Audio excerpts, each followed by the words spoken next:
everyone, and a very warm welcome to the latest and much anticipated next instalment of our Winspiration Feminism for Libraries series. If you're feeling any doubt about whether you belong in an imposter syndrome session, I promise you are in the right place today.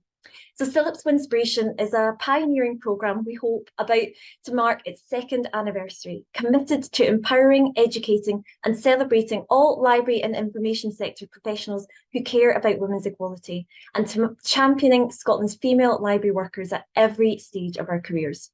So amazingly, our two incredible speakers today approached us independently many months ago now, having both recognised the relevance of this theme to our profession, when the need to advocate for the irreplaceable impact we have has never been more acute.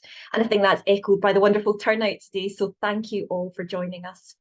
For anyone who doesn't know me, my name is Kirsten. I'm Membership Officer for CILIPS Scotland, and we're also joined by our graduate trainee, Leah, who's now going to take us through the feminist housekeeping for the hour before we give over the virtual floor to our fantastic presenters to introduce themselves. Leah, over to you.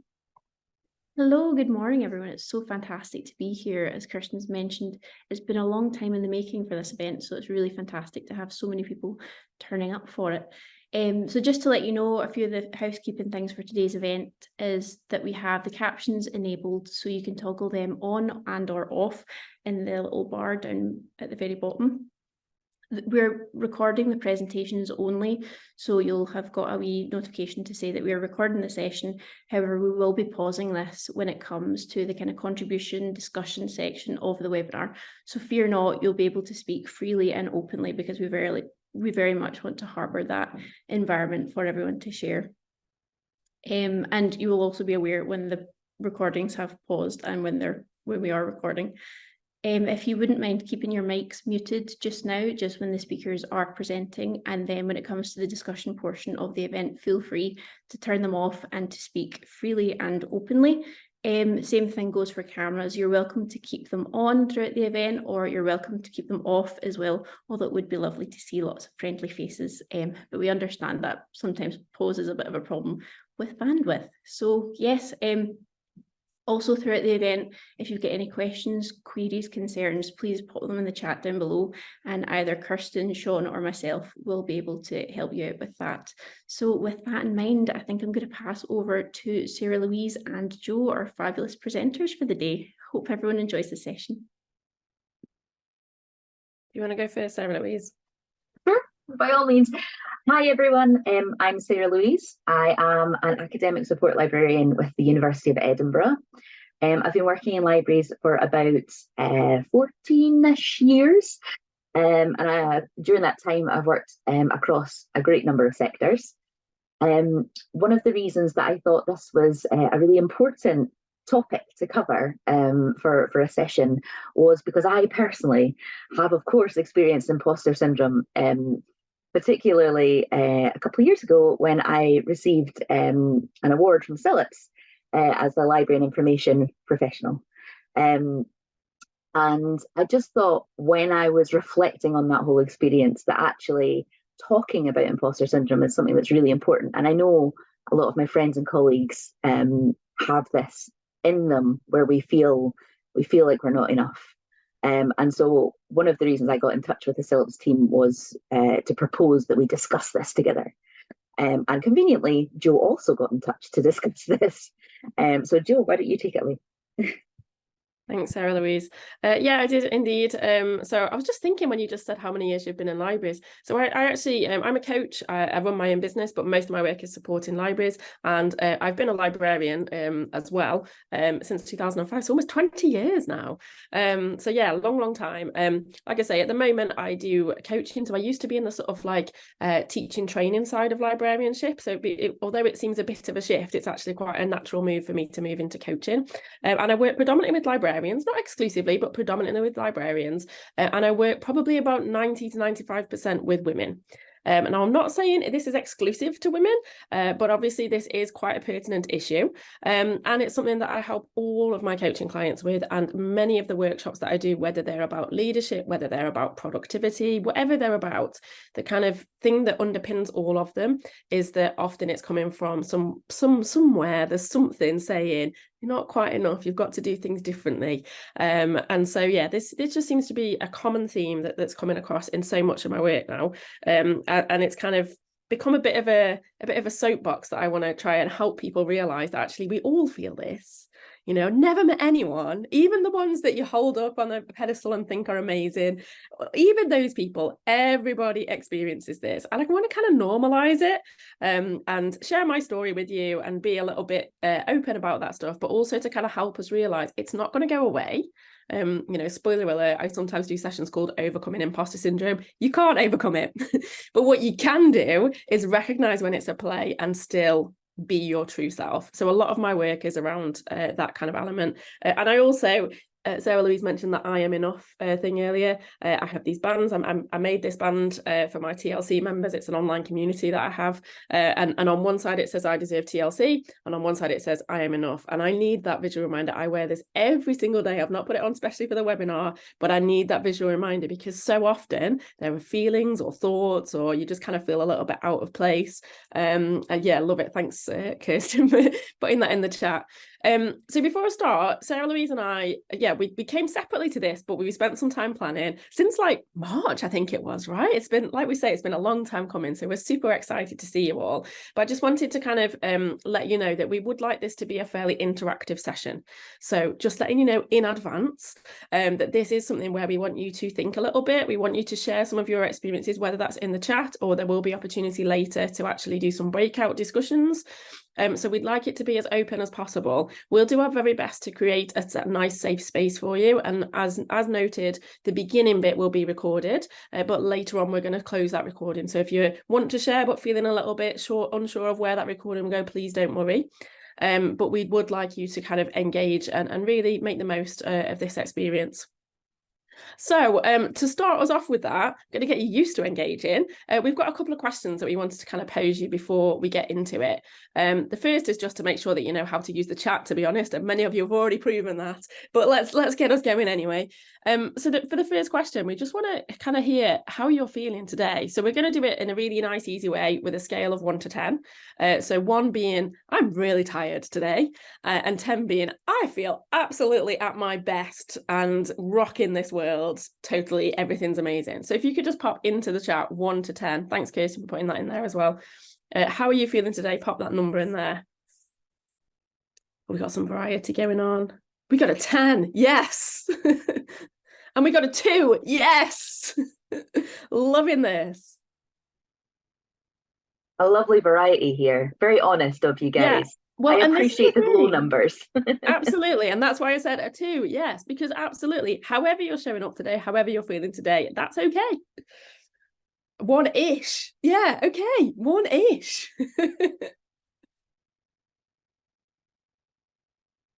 Great stuff. And also that shows me that many of you know how to use the chat feature, which is fantastic. We also, now we're going to get a little bit more in depth and we're going to ask you a little bit about imposter syndrome. So we're very aware as library workers ourselves and also as females, but we're very aware that this is something that resonates with a lot of library workers. So we'd like to kind of think about now, imposter syndrome does impact all areas of life. And when I do my coaching, it's not just about who you are in work, it is about who you are as a person. However, many of those behaviours show up in the workplace. And our commonality here is that we all work in some way, something to do with libraries. So we'd like to know in the chat, please, what kind of areas does it affect in your day-to-day working life? So are there specific moments when you notice that imposter syndrome kind of brings itself to the forefront of your mind? What kind of experiences are you happening when that's going on? So please do share in the chat. Fully recognise it might take a minute or two to just type out a couple of words. For that. In the meantime, I'm looking at the lovely smiley faces that I didn't notice before and seeing some people I recognise. Yay! Me too. I've seen some names in the chat too. I'm like, yeah. Hi guys. Yeah. The juggle. Oh, so real. Yes. Oh, some fabulous ideas here. Yeah, so quite a few here talking about when you've got to step up, when you kind of feel you've got to, speak up for something, or you've got to raise the bar in some way, or kind of something like that. Job applications, but also some things here in terms of, when others are around, we often compare ourselves to others. And I'm sure SarahLouise and myself will include elements of that when we share our experiences. But a lot of imposter syndrome stuff is comparing ourselves unfavorably to others. So yeah, talking to colleagues, even speaking in front of meetings, presenting. I think there's that statistic that says that people are more afraid of public speaking than dying, which I think personally I'd rather do a presentation than die, but it's something that many people are fearful, and it's a common thing where imposter syndrome comes up. But also things like finishing a task, and I'll share a little bit about this in my story, I'm sure, but one of the things that comes up for me is that desire for things to be perfect, and feeling like I can't let go of it until it is, and I don't want to share it with anyone until it's perfect. So a kind of mantra that I tell myself often is like, better done than perfect. But it definitely comes up on that when I'm kind of trying to finish something, and it just doesn't ever quite feel right. So what else have we got here? Yeah, speaking up in ideas, sharing our ideas. Leadership, yeah. So how can I tell my team what to do when I'm not sure that I'm doing or saying the right things? So it's that kind of, and often as well, this is linked to confidence. So the kind of, the main way to combat this is to help yourself feel more confident. When I have too much work and feel it's my fault, juggling again, that kind of thing. When you get promoted. Yeah, when we do change a role or take on a new responsibility as well, it's got a whole, it's kind of build some ammunition against us and been like, oh no, who do you think you are trying to do something like this? So yeah, that's a common one as well. Trying to prove impact, getting recognition. Yeah, lovely, great examples, thank you. So SarahLouise and I've got our own examples. Do you want to share your story first, SarahLouise, because I've talked for a while? Yeah, sure. So one of the things I mentioned in my introduction was I was very delighted to be awarded the Scottish Library and Information Professional of the Year 2022 award, which was incredible. And I was so overwhelmed, honestly, was how I felt. My boss had proposed me for this, and it was lovely. It was so nice to hear that she thought great things of me. I already had a good relationship with my boss, and I was really honoured that she had thought about putting me forward for something like this. And I thought that was enough. I thought that was great. Objectively, I looked at the things she'd written about me in the application, and I went, okay, yeah, I suppose I do those things. I wouldn't have put it quite like that, but okay, fine. And the more I thought about it, the more I thought, well, if nothing else, I get a nice day out at the CILIPS conference. Amazing.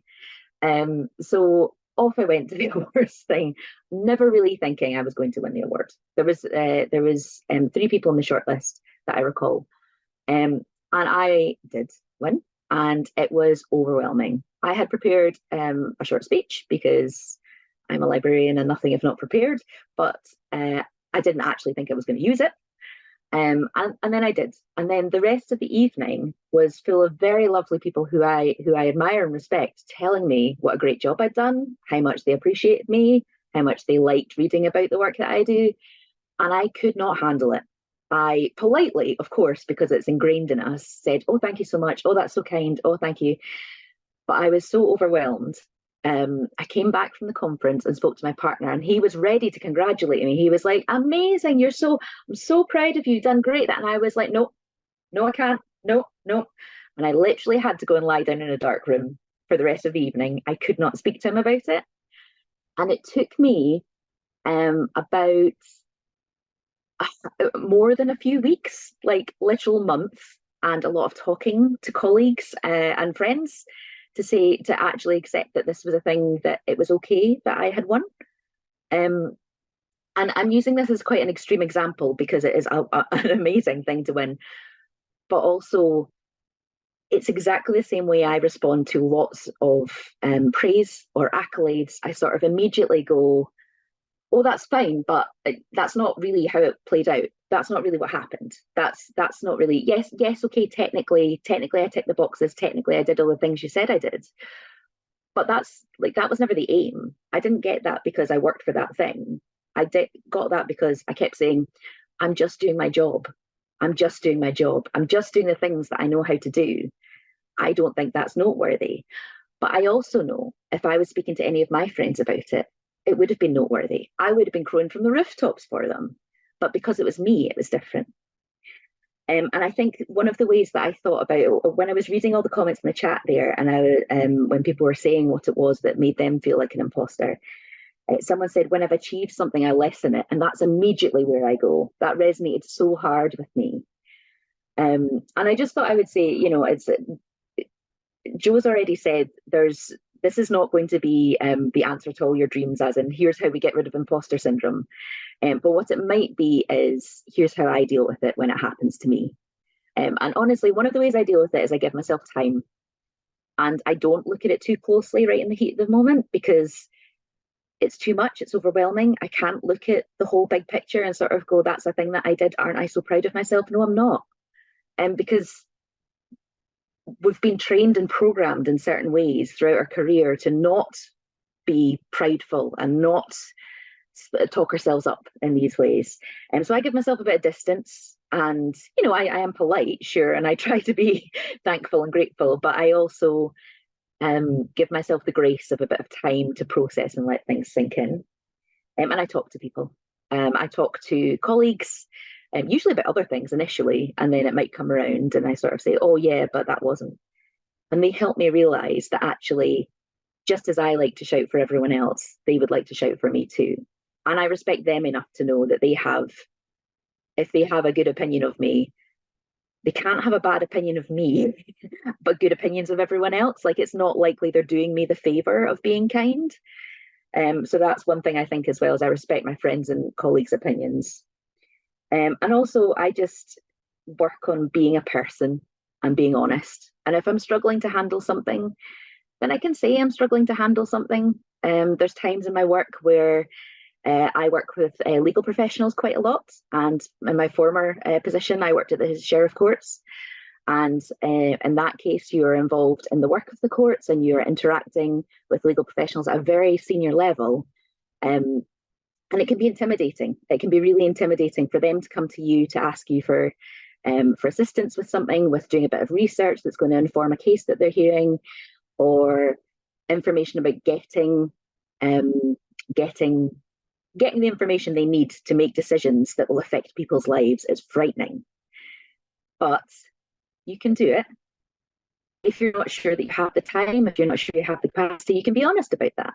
And you can rely on your colleagues as well. So I see that Jenny's in the room with us. Jenny is my colleague, former boss, and also a winner of the Slippy Award. But having the network around you is one of the things that helps, I think. So yeah, those are sort of my main tools in my tool belt, I would say. So give myself some distance, give myself some grace, talking and speaking to colleagues, I think is a firm place to start for me. But I would also acknowledge it happens all the time, and it happens in different areas of my life, not just my career. So it's a work in progress. It's always a work in progress. But Jo, what do you think? Have you got examples that you can tell us about? Yeah, thanks, SarahLouise. Yeah, I just wanted to quickly say as well, actually, linked to what you've just said. So last night was actually the recent call that I had from my TLC community. And one of the things that came up was someone said she'd been to an event recently and they'd been recommended to collect a brag book. And she was like, I really don't feel comfortable with the term of this at all, you know. And I was like, we're British, we're female, it's not going to feel comfortable to us. But it was this idea of kind of, you know, and it was kind of what you were saying is like, we don't like to do that, but actually it's something that it would be nice if we felt a little bit more comfortable with. So yeah, some of the takeaways from that call last night were people saying that they would like to do something like that, but give it a different name because it just seems too arrogant.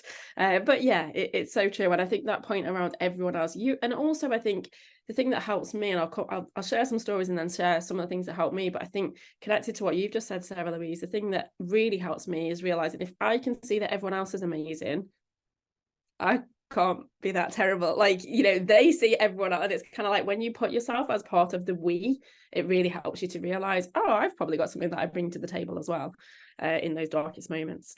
But yeah, I wanted to also share a brief story. So it was a long time ago now. I was doing some work in academic libraries, and I was asked to facilitate a workshop at a conference, which not particularly unusual at the time. However, it was a conference that in my head was for the super duper fancy professional people. It was like that, you know, those ones where you're like, ooh, it's a bit, you know, it's a bit scary. And so I accepted, and I went along with my manager, and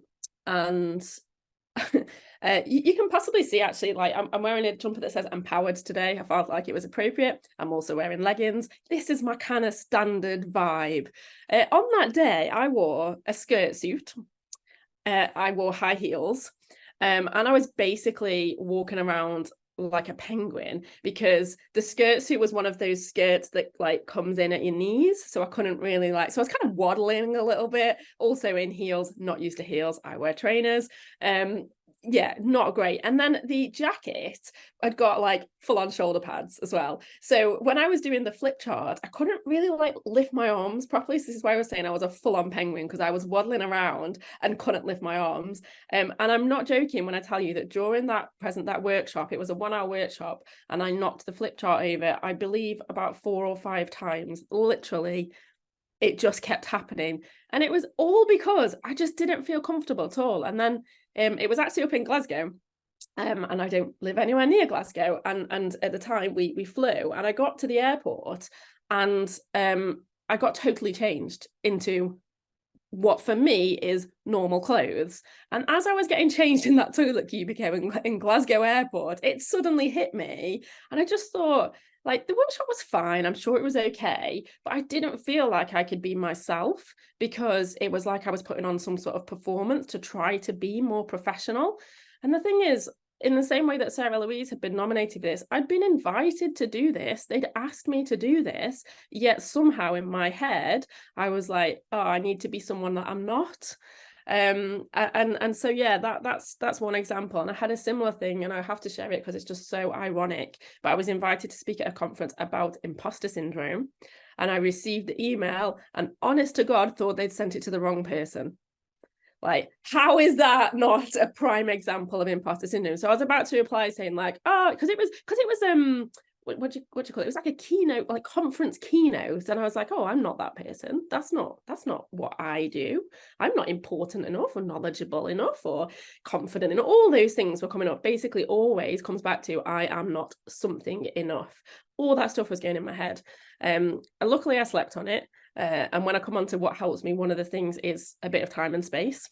And so I didn't reply straight away. And then the next day, I was really honest with them and said, well, this is a funny story. When you sent me this, I was like, why have you sent this to me? And then I remembered that actually I run courses on imposter syndrome, and I talk honestly about imposter syndrome, and that maybe actually you do want to hear from me. So I did the conference. It was CILIPS in Wales, actually. It was in Aberystwyth. Yeah, it was a fabulous thing. And do you know what I wore for that event? It was after the Glasgow situation.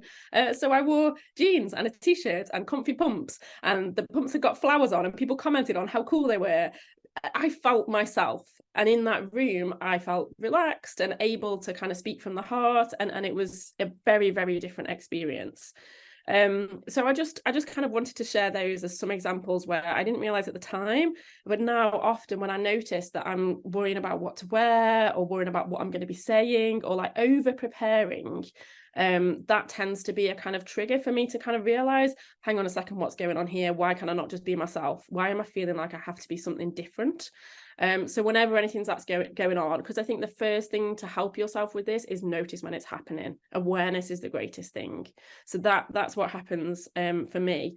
And how do I deal with it? Yeah, give myself a little bit of time and space. So, you know, generally don't respond to things straight away.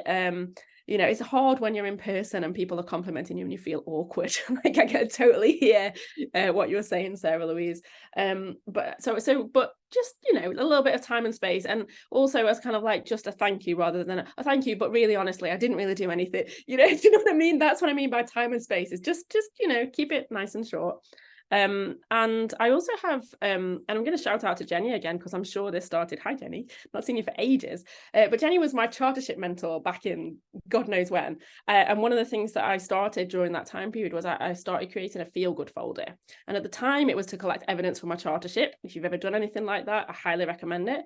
But I still use this, and I use it now when I'm feeling like, when the imposter stuff is really kicking in, is I have somewhere to go that's got like a feel good stuff in. So it's got, you know, emails that someone has sent me, like thanking me for something that I've done. It's got pictures of me having a whale of a time with my friends. It's got, you know, all that kind of stuff that helps me remember who I really am, remember what I'm good at, remember what value I have, all of that kind of stuff, and when I'm at my best. So that's why it's got photos in there as well. So yeah, having some sort of like digital feel good folder, I find really useful. And the other thing is what I've alluded to before, but it's recognizing that everyone has this. So I'm going to share another little mini story, and I know he doesn't mind, because I chatted to him recently and said, do you know, I tell this story all the time, and he had no idea and no recollection, but he's fine with it. So I was at another conference. I was at CILIPS conference. It makes it sound like there's, do you know what though, a lot of you said those imposter syndrome things come up when you do that. I don't live my life at conferences. I promise you I don't. However, this is another conference story, and another CILIPS conference story actually. And I was in the dinner queue behind Phil Bradley. At the time, I was like a wee baby librarian. It was my very, like, you know, it was probably, I don't know, I was maybe still on my graduate trainee stage or something like that. And Phil Bradley to me was a god. And I chatted to him on Twitter, and he even replied. I was so excited. But he was like, and you know, you have those people that you can, like I said earlier, you hold them up on a pedestal. They are like, you know, and he was giving his session after lunch, and I was behind him in the lunch queue. And I thought, I'm going to say something. I was like, no, I won't say anything. Anyway, I think he reached over and said, like, do you mind if I have this or something? And I was like, this is my in. I'm going for it. And I was like, hi, Phil, I really like your stuff. I'm really looking forward to your session. Such a nerd. But I said it. And do you know what he said? He just went, oh, hi. And he was like, well, I'm really glad you're looking forward to it, because I am shitting myself. And this was like when he was at the peak of doing this stuff, and I thought it was just so, and then we then had a really lovely, heartfelt conversation about nerves and about how we feel about things, and how we are perceived by other people to be different to what's really going on inside. And I was like, wow, if he has that, we, you know. And so for me, the big thing that helps me deal with it is remembering everyone has this. It's a normal part of life.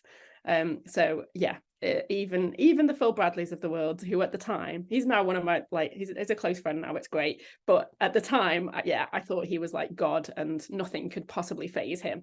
And yeah, he was really, really nervous. So yeah, I'm going to hand over to SarahLouise now, and we're going to get you thinking a little bit about some of your imposter syndrome challenges. Yes, and I know that you may not have been banking on a breakout group today, especially in such a short session, but we're going to do them. And I apologise for those that hate breakout groups, but hopefully we'll keep it small enough that you don't feel too under pressure. Just to add to what Jo was saying there, I think also we've given some examples there of times where we're kind of front and centre, and it's really like you're kind of out there. And I know that's not everyone's experience. You often, if you're a person who doesn't like public speaking, perhaps you don't put yourself out there. But imposter syndrome happens literally all the time. It can happen when you're in a meeting with colleagues. That was one of the examples we were given, or speaking to a senior manager, which is part of your job to do. For me, some of the things I've had in the past have been, even just recently, last week actually, 2 weeks ago, I was putting off an activity because I was so intimidated by it. So I'm an academic librarian, and one of my PhD students came to me and said, I have done my research and I have to submit this thing at this stage in my PhD research, and I am not sure that I've covered all the bases. Can you help? And they gave me the information about what they've been researching, and it's so important and so good. It's about women's rights in a different country, and they wanted to look at comparative things from across the EU, but they didn't want it to be published by a certain organisation because everything that comes through that organisation has a bias, and so on and so forth. They said, can you help me do this? And I was like, maybe? I have no idea, can I? And then I thought to myself, I've had to sit with it again. I've had to give myself the distance, and I had to go, this isn't someone who's going to, I'm not speaking in public, I'm literally answering an email, but it still gave me the woes. It still gave me the panic of, can I do this? And it took the time, the distance. I had to sit with it for a few days. I had to sit and go, right, what actually can I do? Here's a task that I've done before, answering an email about research. Here's where I can direct people to. I do have the skills to help this person. It doesn't need to be me creating their entire PhD's worth of work in the 3 hours I have allocated to this task. What I can do is look at the time I have available, the experience I have, and how I've answered similar emails in the past, how I've helped other people with similar levels of the study. And so that's why we're going to be looking at this just now. One of the things we want you to look at is something that intimidates you. And I will just finish my story actually before I go on and explain the task. I completed a lovely email with lots of resources, lots of direction, lots of things we already had actually that I could point this student at. And I sent it off and she was delighted with it. And I thought it wouldn't be enough. I thought it wasn't going to be good enough. I thought I wasn't going in depth enough. But she came to me because she wanted it. And just like Jo was saying, they asked me because I have expertise in this area. They don't have an expectation of exactly what I'm going to give them. If they knew it, then they would already know it and they wouldn't have to ask me. But they asked me because I have something to give there. So what we'd like you to do Can I very quickly share? Yeah, please. Just because that's so pertinent. Sorry. Yeah, I had it last night. Just so you know, this is not like something that just comes out every now and again. Last night, and it's a very similar thing. Had an organisation recently contact me, say, "Can you do this workshop for us?" It's stuff that I do, right? This is my job. This is what I do, and I had them come to me asking if we could do it. We had a lovely phone conversation. I wrote a proposal based on that. I got the email last night. What did I think straight away? They're not going to want it. They're definitely not going to want it. It's not going to be right. It's going to be, this is what I do all the time. And they came to me asking for a workshop and I was still convinced that they were going to say no. Of course they said yes. Of course I haven't replied yet because I need a bit of time and space to go, okay, yeah, that would be lovely. But it happens all the time. These are small examples, but there's loads of them. It's so true. It's so true. And it's, yeah, and this is realistic for everyone's work, right? Is you're probably listening to this and going, that doesn't apply to me, but actually there will be something that applies to you. So the task is to think of a challenge that you have coming up which worries you. Take a couple of minutes to reflect on what could be the best case and what could be the worst case scenario. And then think about the resources you have to achieve the task. So think about the time that you have, your abilities, any experiences you've had that are similar, and how do you think it will actually go based on that? So we want you to reflect on that for a couple of minutes, and then we're going to set you into breakout groups and just have a little chat about it. Ideally, we'd like you to take it in turns, make sure everyone gets a chance to speak. Please ask questions of each other. And as mentioned before, we're not recording the breakout groups, so please feel free to be as honest as you like. We don't mind, and we're not going to ask you to report back, so it's not anything that will get sort of recorded or written down or anything for later. We're going to give you about 15 minutes, so we'll come back to the group about 11:50 if that's okay. But I'm just going to pop the sort of the description of the task in the chat now, so hopefully that'll go with you when you go to your groups. And Leah and Kirsten, I think you guys are going to sort out the breakout groups just now for us. So you'll be whizzed away, and then you'll come back to us just before 10:02. We are indeed. See you soon, everyone. I'm just seeing everyone popping up on my screen. So welcome back, everyone. I hope that was a useful discussion.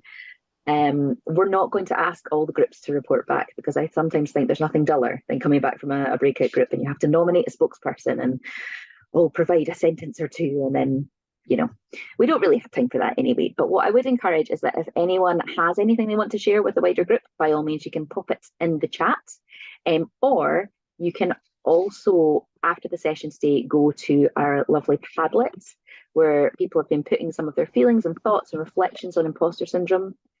And I have a horrible link to it. Do you, Kirsten or Leah? Oh, you've got a nicer link. That's better. That's fine. Mine just was a really long link there. So we've just got a few minutes left in the session today, though Jo and I are actually available to stay on and have an informal chat with anyone that wants to stick around. No pressure though. But we're just going to wrap up by having a bit of a think about other people that we admire, and the challenges they've faced and how they might have or do deal with imposter syndrome. So I have some just a couple of slides, and I'm just going to open up my presentation now.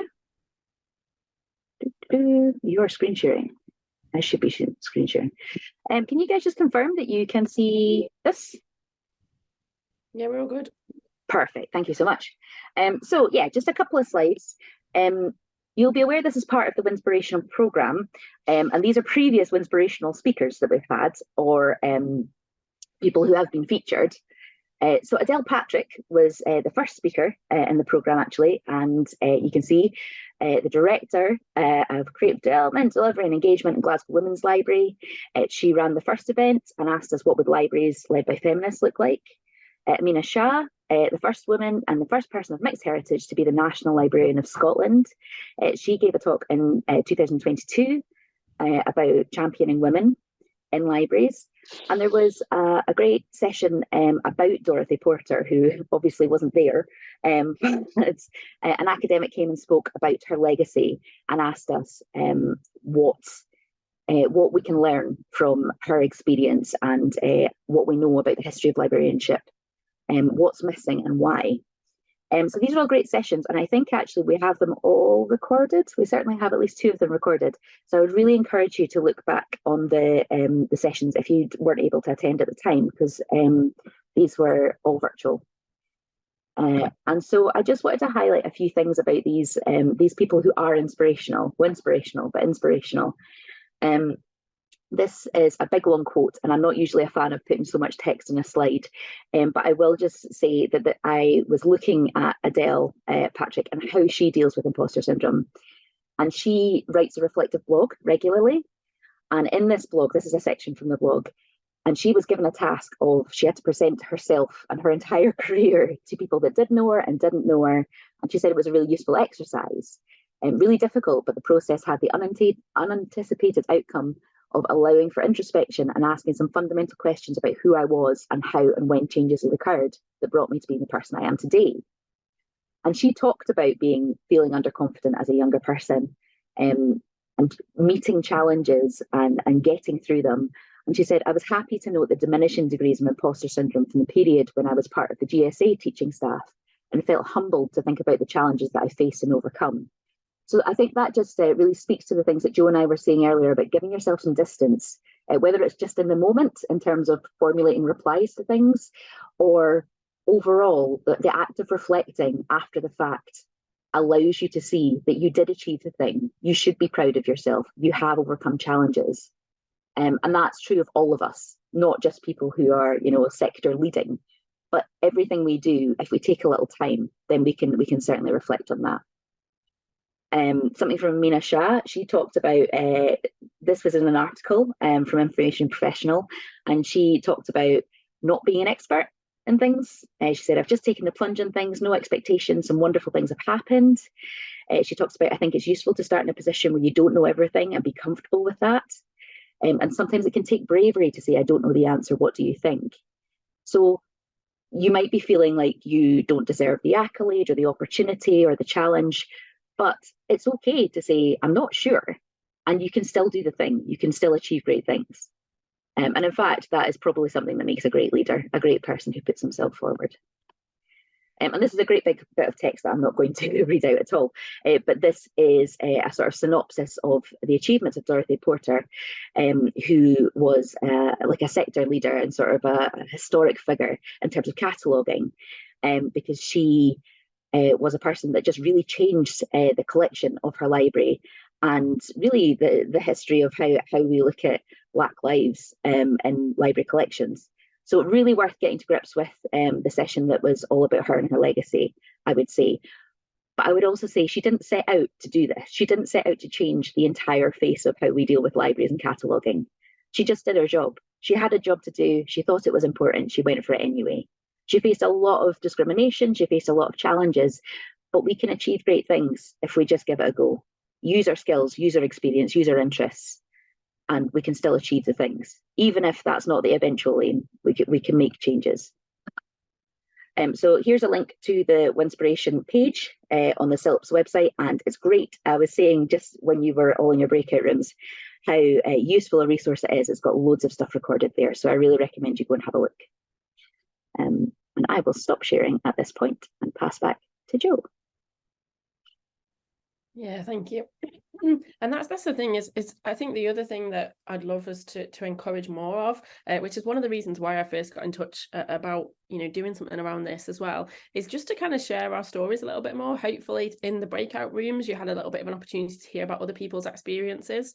But I think the more that this is talked about and accepted, then the more capable we all are of being able to kind of recognize what's going on and not let it hinder us too much. So I think that's yeah, really, really important. So we are coming towards the end. I just kind of wanted to let you all know, for those who aren't aware, we have a masterclass session. So it's a 3-hour session. Excuse me. It's a 3-hour session at the end of the month. I just had to check the date to make sure, but yeah, it's Wednesday the 29th of November, 1:30 to 4:30. I know that about half of those spaces have already been taken, so if you are interested, you do need to book your place soon. But yeah, thank you. The link to the session, oh my word, is you see Imposter now going, I can't even speak, what's going on?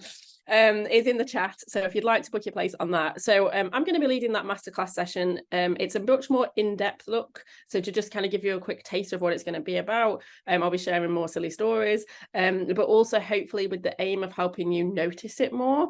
There are also 5 P's, the 5 P behaviors, one of which we've already mentioned today is perfecting, but there are other things that kind of can help you notice when it's happening for you. So the first part of that session will be helping you identify imposter syndrome within you. And then the second part of it will be, okay, so we know that's going on. What do you do about it?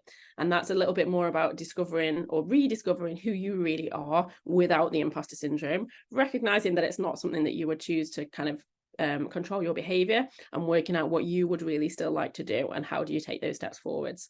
So that's just a quick sort of overview of what that session is going to be about. But if you are interested, please do click on the link and book your place, because there are some left, but I think about half the places have been taken already. So please do make sure to book as soon as possible if you're interested in that. Is there anything else we wanted to close off? I'm conscious that it's 12 and I'm a bit of a stickler of a time, and we are free. You can hang around and chat to us, but I don't want to keep you out of time because we've committed until 12. Was there anything you wanted to finish with, SarahLouise? No, I think I think we've probably said all that we need to at this point. But thank you so much, everyone, for coming, and I really appreciate your sharing, especially in the chat. I mean, I hope you got something out of the breakout groups as well. I really would encourage you to look at the Winspiration resources, use the Padlet maybe to share your thoughts about the sessions today, and any ongoing fears or concerns you have. That's a living resource, so hopefully if people add things that they're interested in, then it will help someone else. So yeah, just thank you so much for your input today as well. Yeah, it's great, and thank you all so much for being so open and honest and supportive, and yeah, let's just keep talking about this. You know, I think it's really, really helpful to do that. It's something that is so prevalent, and so like I say, every day I get it. So you know, let's talk about it more and normalize it more.